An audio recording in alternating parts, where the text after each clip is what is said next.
Hi, Caitlin. Hi. Okay, Thanks good, for good. having me. You're very welcome. Thank you for coming on the show. So, let's go right to it. Where did you grow up? Well, I grew up all over the place, really.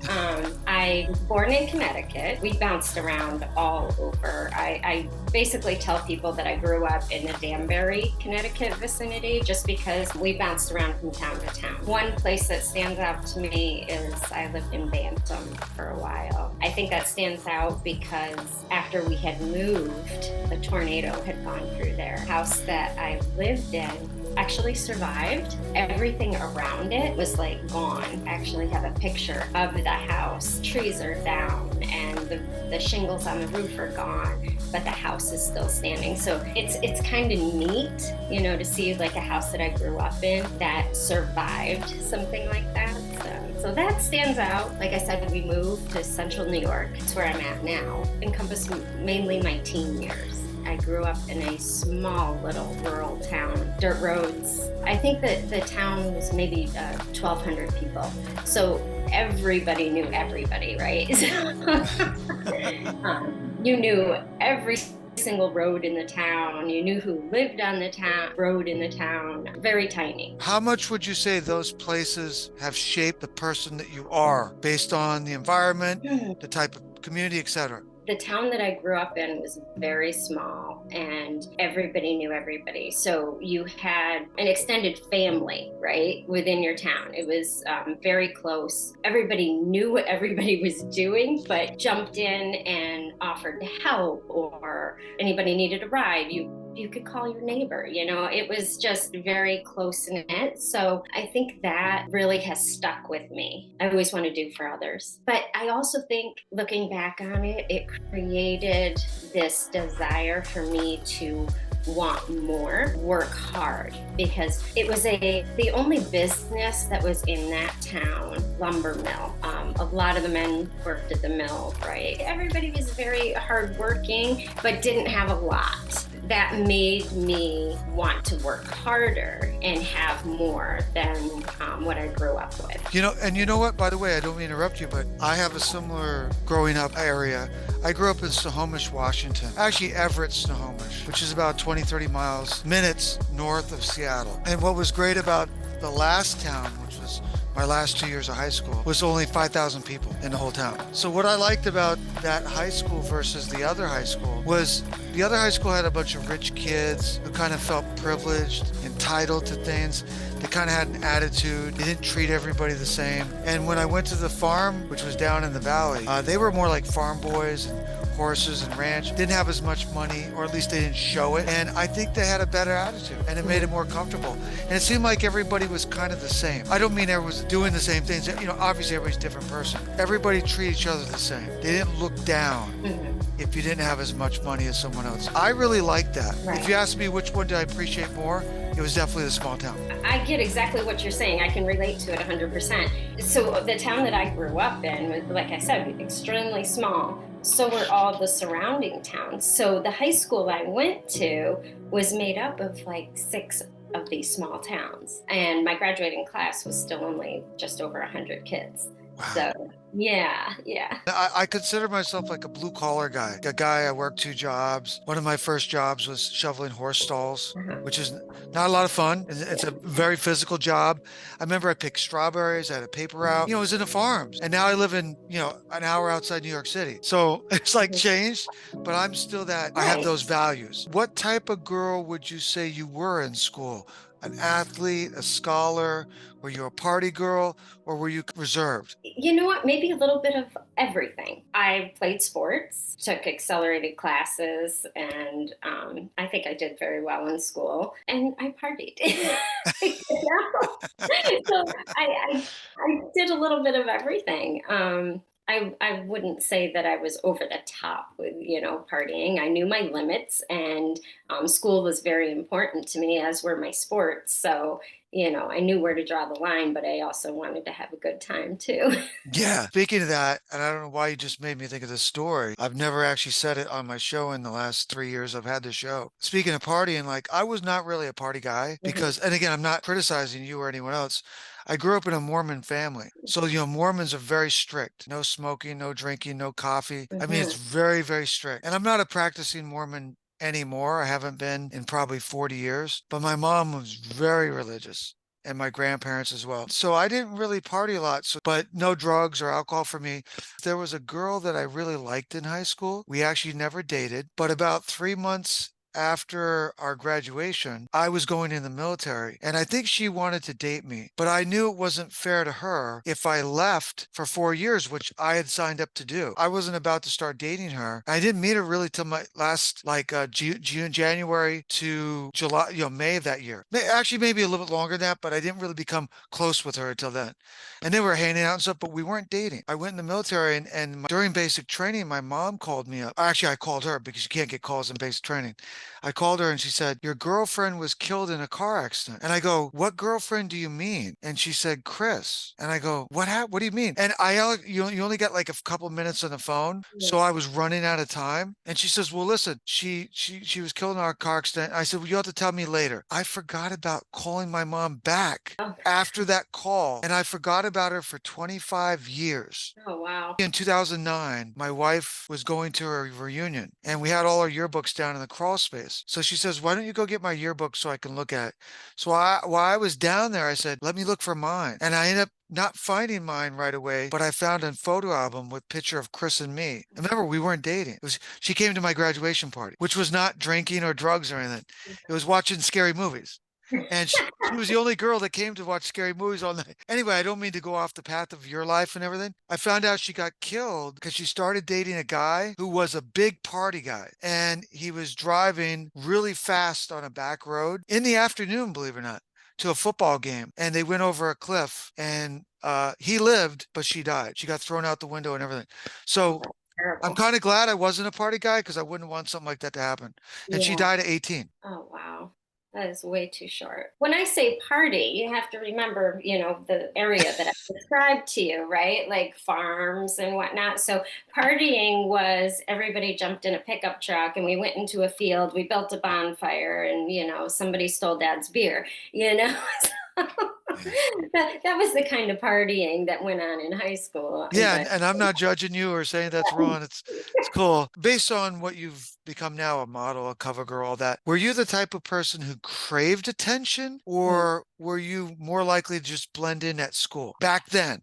I mean, I wasn't looking for attention. I just wanted people to like me. Right. Okay. I wanted to know that I was a liked person and that I was thought of as nice. Not that I was showy and, wanted to be the popular girl or anything like that. It was never like that. It was just I wanted to be known as nice. And yeah, I think that's about it, really.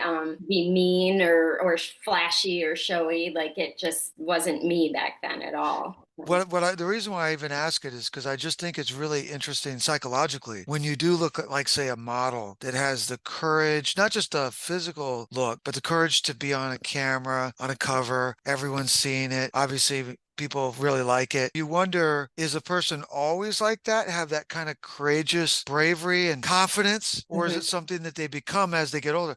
I just think that's interesting. Again, it's not judging one way or the other. And I think one of the reasons I asked too is because I think that people don't always have to feel that they have to stay the same. They can change, you can become, you can bloom, so to speak, later Mhm. in life. It doesn't have to be a whole life. I remember I was recently talking to Halloween 3 director Tommy Lee Wallace, and I said, how were you in school as a grades and stuff? He said, average. I was just an Mhm. average kid. He directed Stephen King's It for TV, found the Michael Myers mask for the first Halloween. He was a production designer. He edited it. So it's interesting that these people can still become something, even if they're even an average student. It's funny when you ask, did I want to be noticed or anything like that? I instantly thought of, my husband and I were high school sweethearts, so same high school, everything.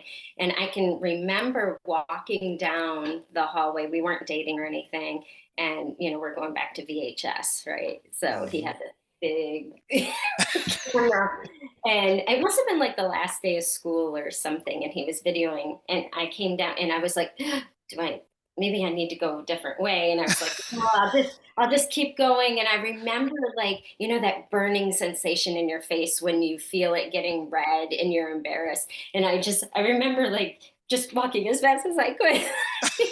Like, just don't video me. So Oh, that's awesome. things have progressed. That's a great story. So when you were growing up, what did you want to become? A lot of times people don't know. I know that a lot of times people have no idea. What kind of back then, I don't mean now, but back then, what did you envision as a job? What did you want to try to accomplish?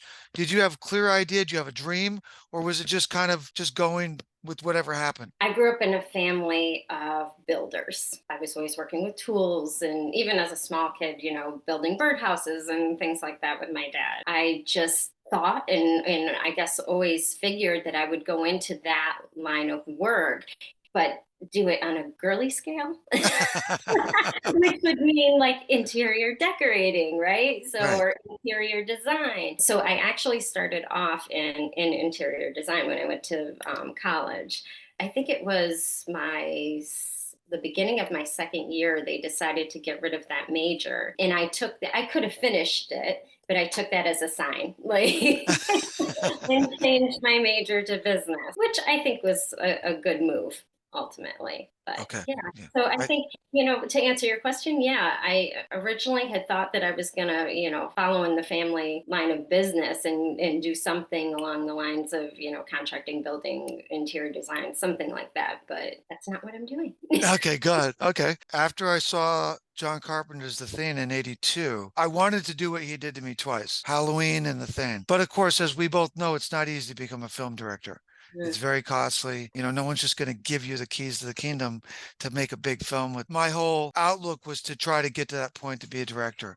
And I came from a big family, didn't really have a lot of money, oldest of 9 kids. I said, well, how am I going to possibly do it? So I decided to go in the military because really the options were go to college and try to pay for that, which we really didn't have the money for, or go to the military and have the military pay for college. That's kind of the route I took. Now, it has not been an overnight sensation. Here we are, many years later, and I'm not quite where I hope to be, getting a little bit closer each year. At what point did you decide that you wanted to model? I think it's always a dream of any young girl, right? Everything is sexualized, anyways. It's thrown in your face, whether you want to admit it or not. It's there, right? Yeah. And it's always women either, dressed.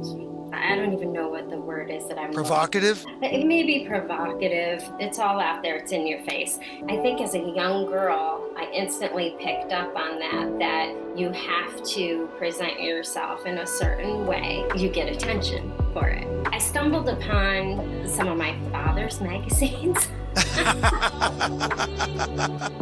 And it opened my eyes from, you be on a Coca-Cola commercial and, be in a bathing suit and drink your Coca-Cola and look, sexy, whatever. But then there's this whole other side. Oh, yeah. Magazines, right? And I remember stumbling across those, looking at them, and I don't remember looking at it and thinking it was offensive. I remember looking at it and saying, well, wow, that's a woman's body, right? That's amazing. I looked at that and then things started rolling in my brain like, well, maybe I can do that. And I think I was about 16 when I first sent my photos. Houston's modeling agency, something like that, had a Kodak disc camera. Do you remember they had those? Oh, yeah. And they wanted a headshot and they wanted to buy, well, I was too embarrassed to ask, somebody my dad. I was living with my dad at the time, could you take a headshot or, me in a bathing suit? No way, that wasn't happening. So I remember taking that disc camera and holding it out, a true selfie, right? Right. It is the most god-awful photo. I still have it. I look like I'm terrified in it. And I sent it in and I got a call back. And like I said, I was about 16. I'll never forget questions about my height and my weight and what I like to do and what physical shape I was in. And when I answered him about my weight, he went, "Oh," and he goes, "Well, you have to lose some weight now, don't you?" Whoa.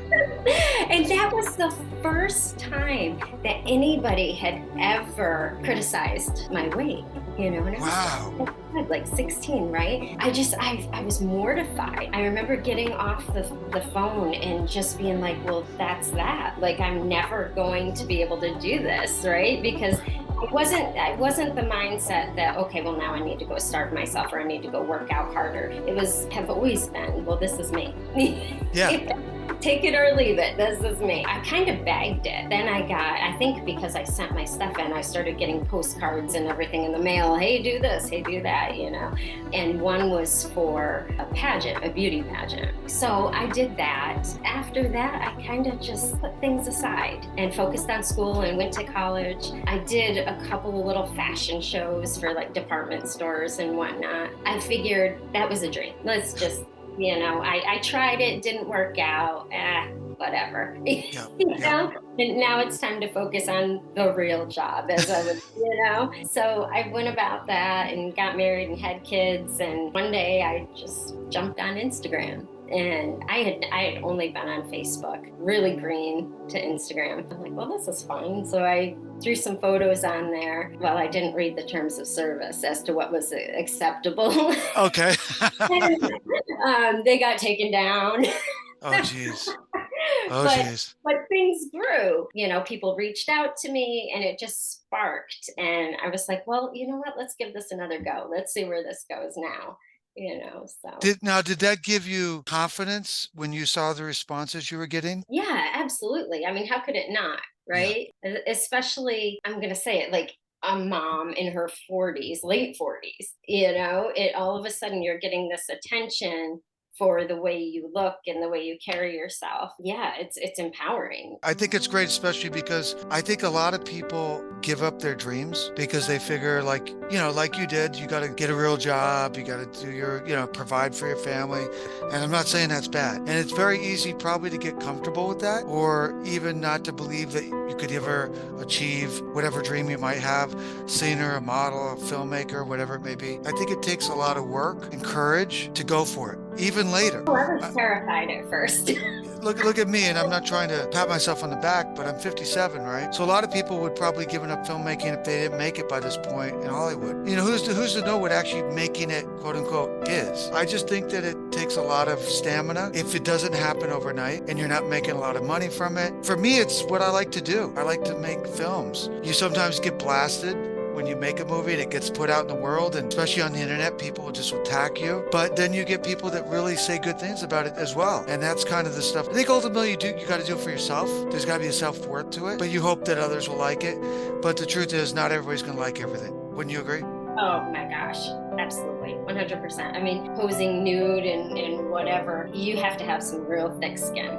Yeah. You really do. But at the end of the day, you have to look at it and be proud of who you are, what you've accomplished, and all that other stuff. They're not seeing you for who you really are. No.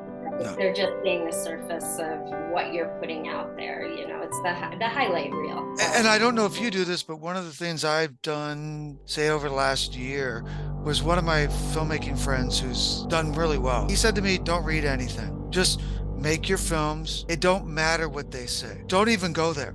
Just keep doing what you're doing. That's kind of what I've done the last year. Because when I first put out my movie Devil's Five, I went on and I was attacked, and it really kind of brings you down. And he said, don't let them do that. Just do what you want to do, and don't pay. So now I don't pay any attention to what anybody says. That's the way to do it, because actually I've made it kind of a game. It's kind of twisted. I'll go through some of the comments and I'm searching for the negative one. Right? Wow. Sometimes it's so hysterical. It's like, where did you come up with that? Do you find the negative in terms of female modeling comes from males or females? No, it always comes from males. Really? Yes. And then I'll have a few fans that will jump on and defend me, Okay. like, knock it off, It's hysterical. I love it. You, So you, it's twisted. and Yeah. I don't know how you feel about this, but I just feel like if you don't really like something, why even bother to pay attention to it? Just let the people that are enjoying it enjoy it. Why Yeah. waste your time if you don't like looking at your models or my movies, whatever it may be? Right. Exactly. What's that saying? If you don't have something nice to say, Don't don't say it say at all. anything at all. A lot of people don't do that, obviously. No, they were never taught that. Yeah. Yeah, it's kind of rude, obnoxious, arrogant, all this other stuff. What or who did you see that inspired you to want to become like a Playboy FHM cover Yeah. girl? Was that the stuff you saw with your dad that you stumbled Well, you across? know, those were old Playboys. I wish I knew who the models were that that I was looking at and saying, "Wow, I could do that." I really wish I could remember, but I had no idea at that time. But if I were to think back to a model in particular that really stands out to me that made an impact, I would have to say Kathy Ireland. I'm gonna say that because, oh gosh, what was the movie? The football movie, Necessary Rough. So I was working in a grocery store that had video rental. Again, we're talking VHS, right? The big big tapes. And that movie had come out and it was a new release, and we had this huge cutout of her to promote the movie. And I remember staring at that and just being like, God, she is gorgeous. She is just a knockout, you know. And then I watched the movie, kind of became obsessed with her a little bit, and learned more about her. And then she was on Sports Illustrated like a bazillion times. And I was probably around, gosh, I was in my teens, obviously working. But yeah, she made an impact on me. And I was like, wow, I didn't necessarily think she was that much older than me, and I don't think she is. But yeah, I just looked at her and thought, maybe I could do that. Was there something as you started to be, doing the modeling, was there something specific that you wanted to accomplish as a model? For example, a specific magazine you wanted to be in, a website, have your own cross modeling into acting, movies, singing. Was that kind of a projection you saw for what you wanted to do? So initially it was just, I want to be on a magazine. Playboy was always like the number one, probably because that was the first magazine that I was introduced to when I found my father's stash. Yeah, that right away was a goal. When I realized that it was a potential to turn that into a reality, still kind of pinching myself a little bit. And congratulations for accomplishing, because that's not everybody gets a chance to do that. How did the FHM? Well, actually, I did a photo shoot with an amazing photographer, Arthur St. John. He took, oh my God, so many photos. And we did, basically it was from dusk till dawn photo shoot, so many different wardrobe changes and whatnot. And he asked, he's like, would you like to see where this goes? And do you want to try for other magazines? And I'm like, well, absolutely. Let's see. So In other words, he does a shoot, but then he kind of farms it out, see what will come of him. Well, he is a very, very well-known photographer. I don't know how many different covers behind him. So I'm very, very fortunate to have him as a connection. Yeah. Just for those of us that don't know about this, is that easy to get a photographer like that? Just because you're going to pay him? Or do you have to kind of almost audition to get that photographer? No. So again, eternally grateful for the connections that I've gotten. Jenna Bentley, who is, Playboy model as well, saw my photos and whatnot, and she is the one that introduced me to Arthur. So. See, that's great that someone's willing to help like that. I really feel that way about the filmmaking community, that there's no reason for us to compete or trying to one up or whatever, backstab the other ones. Why can't we kind of work together to kind of achieve our goals and dreams? And the truth is too, I don't know about for you at the modeling world, but with the filmmaking world, it's so hard to do it that sometimes you need just psychologically to have that voice you could call, talk to when you're struggling to get money, have a problem with a script, problem with an actor on a shoot, all these different things. You might need to have someone just to talk to. Right. And I think does that ever happen like that in the modeling world? Yeah, I mean, I think there are a lot of great women that want to see others succeed as well. I think you hear a lot of the bad stories, the cattiness and stuff, and sure, that all goes on. Fortunately for me, I think I've met more more women that want to see you succeed. They want to help, empower you to do your best. And yeah, it's all been a really positive experience. I think that's great. And I think that's the way the world really hopefully would be, so we could achieve what we all want to do, right? I think that's great. Like I said before, it seems so strange. Some of the men have been more derogatory and insultful, more so than the women. I feel like more of the women, we want to band together and we want to help each other. And, I'm on different chat groups and on Telegram and everything, and everybody's shooting ideas off of each other. It's great. Sounds great that you're saying they're being helpful, because I think really that's what it's all about. It shouldn't just be about yourself only. Right. I always think it's better to give than receive. Absolutely. If I can help. That's what I was telling you in the beginning. That the focus for me is, sure, I want, right? And I need and I want to succeed, but with my success, how can I help somebody else as well? Yeah. And with directing, what's interesting about that is I've had a few situations where someone needed advice or they were just starting out. With directing, what I try to be careful of is, director's a leader of a film production. So you don't want to take over that role for them. So it's somehow trying to help them steer them in a direction, but ultimately they got to take the reins, because that's what a director does. So I remember when I did a movie back in 96, 97, it was a movie called Evil Streets. And I had two young guys that had worked with me, and they wanted to make their own story. So they were going to direct the first time, produce. I went on the set, but I was always careful not to direct for them, because that's what they have to do, right? That's what I would want to do if someone was kind of helping me, right? Which I never really had. I just, in that situation, tried to kind of steer them. It wasn't about me trying to leave them to fail, but at some point they had to kind of jump in and do it. In modeling, is there any correlation like that? Yeah, but you have to have your own drive. Of course, you have to have your own army behind you, right? You have to have your mom. But if you don't have that drive, no matter what the look is or anything like that, you're not going to succeed. Yeah. So I think it's more important to have that self-motivation, that self-drive, and then have the army behind you. Yes. When did you decide, and I think I know this answer, but I got to ask it anyway. When did you decide that you wanted to try acting? Wow, Terry. It started with a phone call, I believe. Acting really was not something that I saw myself doing at an early age. I think I was intimidated by it, not quite sure I could do it. Let's put it this way, I know for sure I cannot sing. I would much rather sing, at that age, than do the acting, right? But then you called, and I was like, let's go for it. Let's see where this journey ends, I think I told you this before, that when I was auditioning with you, the entire time, if you've watched the movie Liar Liar, right? Yes.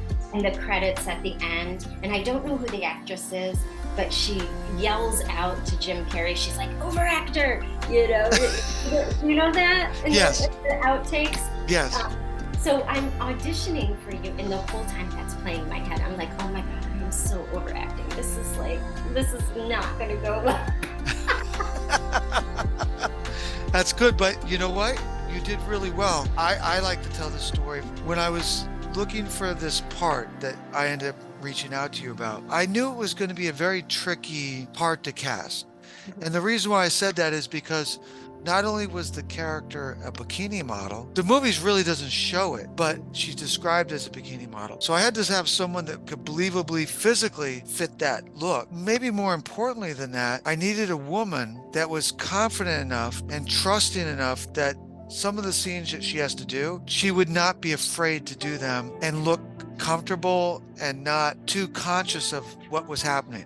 I can't be that specific because I don't want to ruin the scenes for the audience because the movie's not made yet. When we did the audition, what I really liked about you, besides what you did in front of the camera with the lines and the emotion, etc., was when I asked you questions about how would you feel doing this, because a lot of times you'll get an answer where someone will be like, I couldn't do that, I would not be comfortable. And so that becomes part of the way you choose. You're not going to pick someone that's going to be uncomfortable. So I really like that you seem to be fearless, but yet humble, and then combine it with your look. It was like a really, and also I've worked with a lot of first-time actors, and I've had very good success with it. You know, you saw the teaser trailer for this movie, Terry R. Wickham's Anomaly, and the woman playing the cop had never acted before, so she took acting lessons and she prepared. And you saw the way she looks. Everybody can. They can go to YouTube and watch the short version. I mean, look, over the 30 plus years I've been making movies, I work with a lot of first timers. I mean, they're not always as good, but I've had a lot that have been great. I'm not afraid when I see things that I'm looking for the particular character. How has it been kind of learning the acting, a couple of read-throughs we've done, the stuff we've talked about? How has it been for you absorbing that part of the world? It is amazing. And I actually regret not going for it sooner. It's so much fun, especially when we do the read-throughs, right? Like I've told you before, you're bouncing that energy off one another.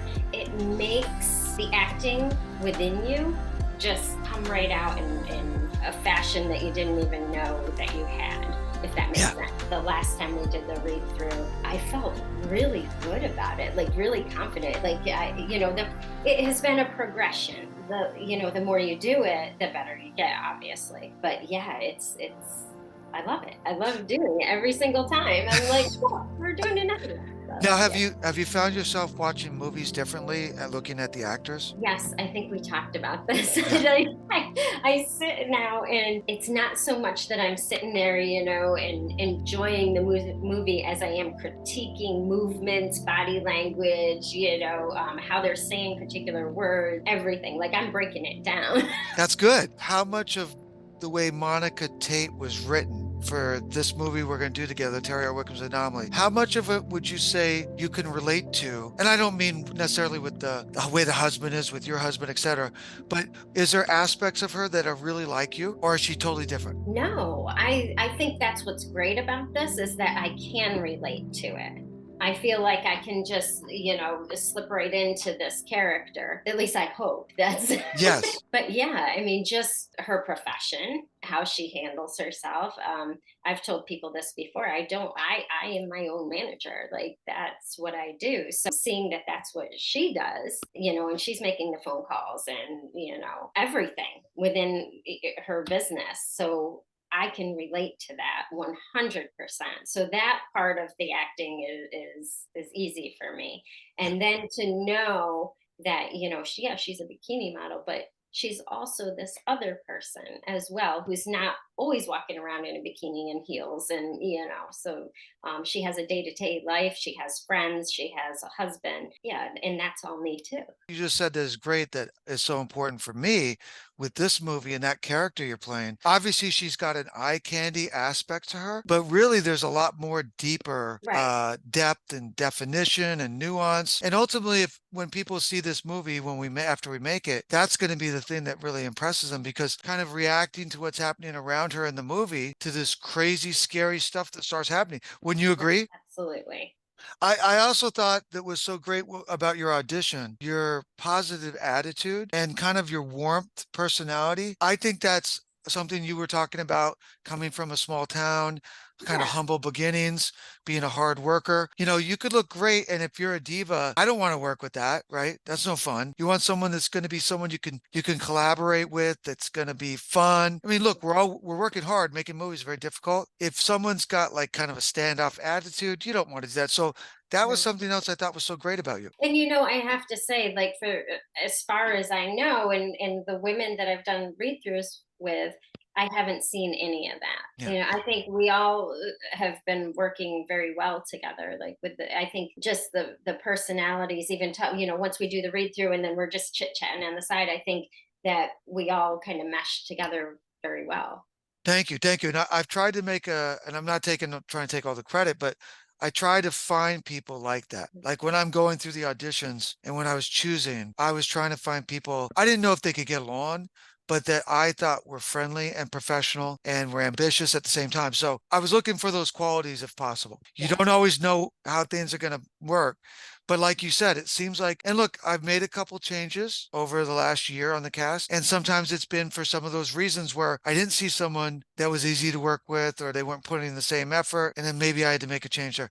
It only happened twice on the film. Part of that audition process, right? Yeah, exactly. That, It was talk, a lot talk, of fun. talk about that. You got a chance to see some different people Yeah, and that they were, were all fabulous. They really were. I felt like it was a really hard decision. Each one of them, like we talked before, had different energy. I felt like my acting changed with each one of them. yeah. And it's for me, never doing this, that is very interesting how that happens because it's not something that you're thinking about. It just happens. I obviously didn't bring you through in the first round, but the callbacks. And what I thought was so great about that was is giving you more experience. Wouldn't you say you kind of learned something from doing that, right? Oh, Yeah, absolutely. I it was welcome great.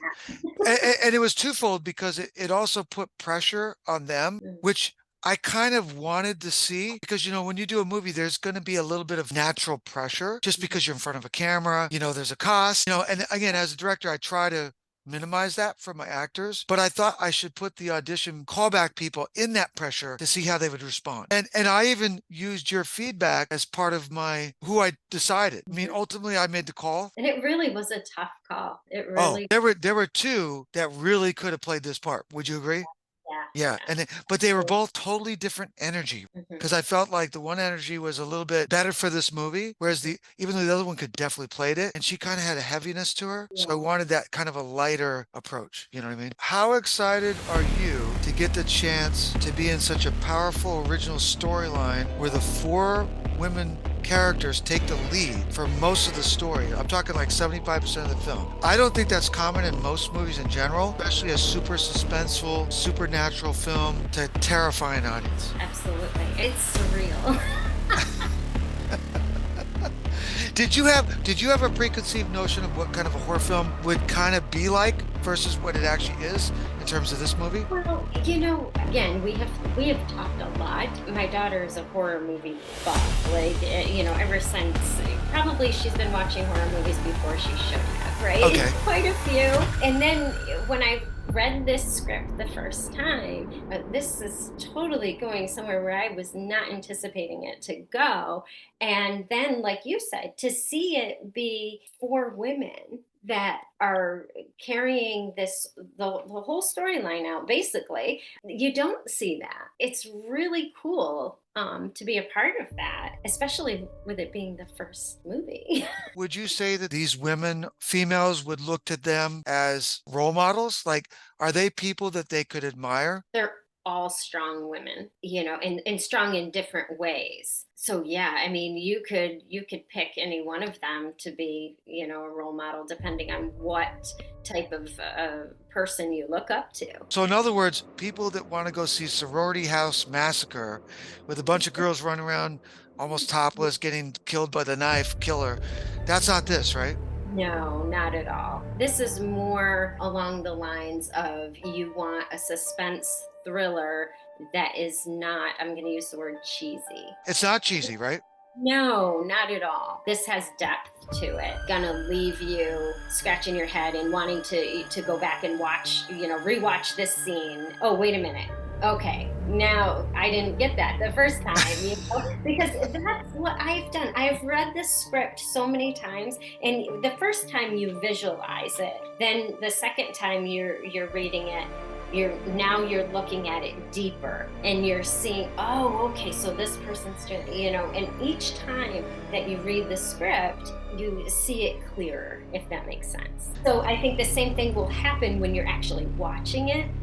This is going to be that movie that you're so thrown by the ending that you've got to go back and you've got to watch different scenes. I really like that you picked that up because that was intentional on my part. I didn't know if the audience would get it. Like, you hope that they do. And I do agree with you. I do think they're going to want to go back. There's so much in it. And again, I'm not trying to pat myself on the back, but remember, I've had almost 20 years since I wrote this in '04. and it's 2023, so we're talking 19 years. There's so many times I don't work on it all the time, but over those 18, 19 years, I would focus on it for a few months, come back a year later, focus on it again. So it's been kind of polished and rewritten, not rewritten completely, but things have been tweaked and added. So there's a lot there that's below the surface. You may not even get, even if you saw the movie 5 times. And I'm one of these directors that tries to do triple, double, triple, quadruple meaning behind dialogue and action. And I remember I had a goal that I wanted to scare the audience physically, psychologically, from a philosophical point of view, subliminal point of view, even like just an idea point of view. If you thought of the idea of this happening and that happening, it would freak you out. And I can totally pick up on that now, you know, with getting to know you and talking with you and reading the script, you know, over and over, doing the read throughs and everything. I can totally see that you want this not just multi level, it's to the umpteenth degree. Yes. Yeah. And again, some people may not all get that, but that's Mhm. okay. I think that anyone could probably watch this once and really totally enjoy it. But when I say enjoy, I don't mean necessarily it's a fun, happy ride. It's a terrifying journey, and it's totally taken seriously. And I think one of the things, would you agree with me about this? It's not a movie about kids or young adults. This is about mature adults. And in that way, it's kind of one of my one of my favorite movies, John Carpenter's The Thing. Those characters are all grown men on this Antarctica ice station, and they get under attack by this creature that can shift shape and become different things. Now, our movie's not about that, but our movie's not about kids, young Right. adults. These are mature, which is more like my age and kind of what I appreciated. How would you say? Would you agree with that? Absolutely. If you are a mature adult who loves horror movies, this is going to be the movie you don't want to miss, because you're going to be able to relate to it just because it is a mature cast in Yeah. itself. And then there's the story. Yeah, I don't want to get into it, but I really think that, like I said before, there's going to be just a wow factor in there that So, draws, you know, even the mature horror movie enthusiasts are going to be like, oh, okay, I haven't seen something like this before. And yeah, it's going to be that movie that I think our generation is has been waiting for. I would agree with that because I know I wish I could see this movie coming out from someone else, and great that I'm kind of behind this one. But really, what I want to do with this film is I want to make something that has staying power. If I was to never make another movie, which I don't hope, I hope that it leads to other films. But if, say, this was the last one I ever made, I feel that this one had so much to say that it will leave an impression that no one will ever forget it. I would agree, and I hope they never forget my epic scene. I I don't think they will. I don't think they will. And you know what's so great about that scene, without going into it Mhm. specifically, because we don't want to ruin it for people, is it kind of starts out one way with a certain feel to it, Yep. and then it changes, gets dark and really scary, and then it changes again. Yeah. And those changes are pretty shocking with what you see. And we even kind of do, without giving too much away, we almost take you to like another dimension of your mind. Very excited about that.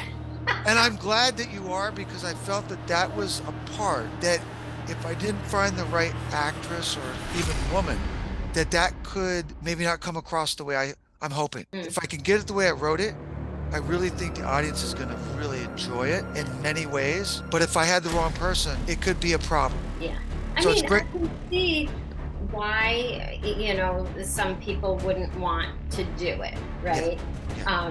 I think at this point in my life, I'm like, why not? Let's go for it.